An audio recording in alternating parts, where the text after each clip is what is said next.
Well, good morning. It's once again great to be back for our words of encouragement again this morning on this Thursday morning, and it's so great to be getting to spend this time together with you this week. We're looking through the book of James, one of my favorite books in the Bible. One of my some of my favorite verses in the entire Bible come out of this letter. We're looking in chapter 4 today. And in chapter 4, we're going to look at verses 13 through 17.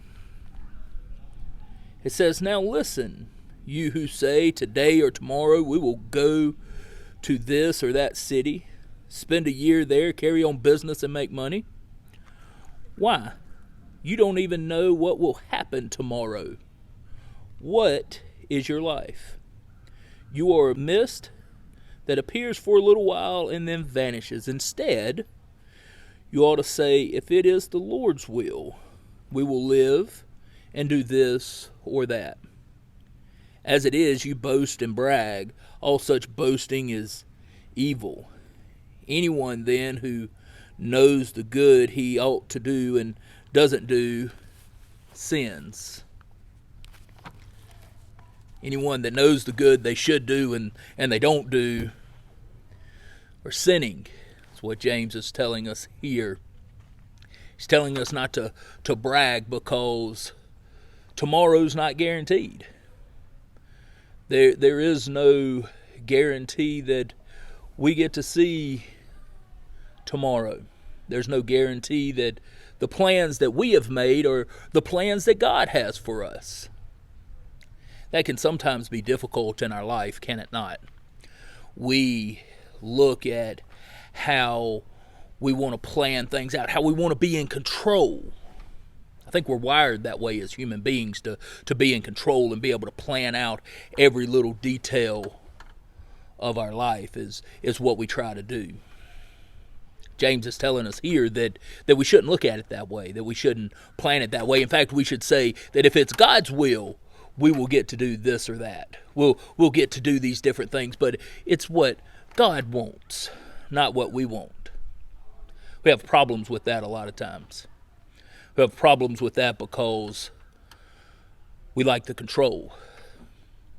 This past year, a lot of us have lost control. If you're like me, you had plans over the past year. You had plans to go on vacation, to spend time in different places with different people. And you didn't have that control because a pandemic hit. Pandemic hit that took those things away.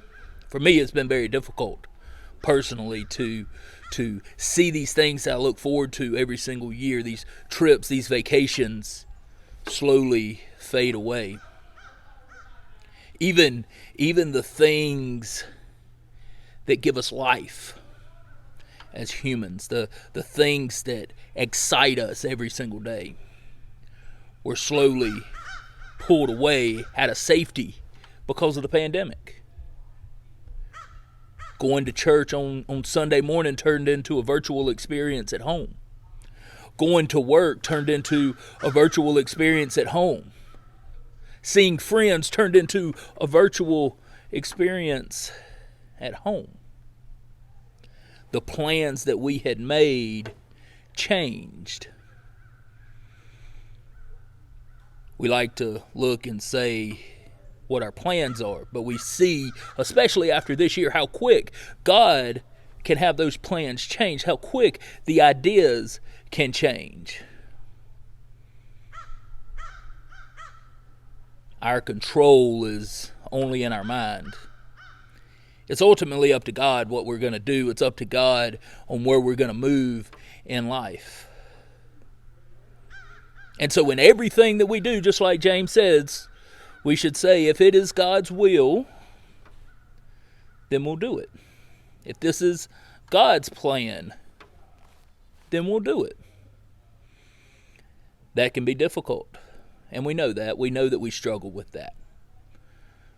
But maybe because of this pandemic, we can see that God is is telling us that we need to relook at our life. We need to look at what's happening in our life, the plans that we're trying to make, and see if that's truly what lines up with what God has in store for us. It can be difficult, letting go, losing control. But imagine how liberating it is, knowing that when you let go of that control, that God's the one that's got the steering wheel. He's the one that's driving the bus and telling us where to go. So that should make it a little bit easier for us. I've enjoyed our time today. I hope you have a wonderful Thursday. You've almost made it to Friday. And I look forward to seeing you in the morning. Have a great day.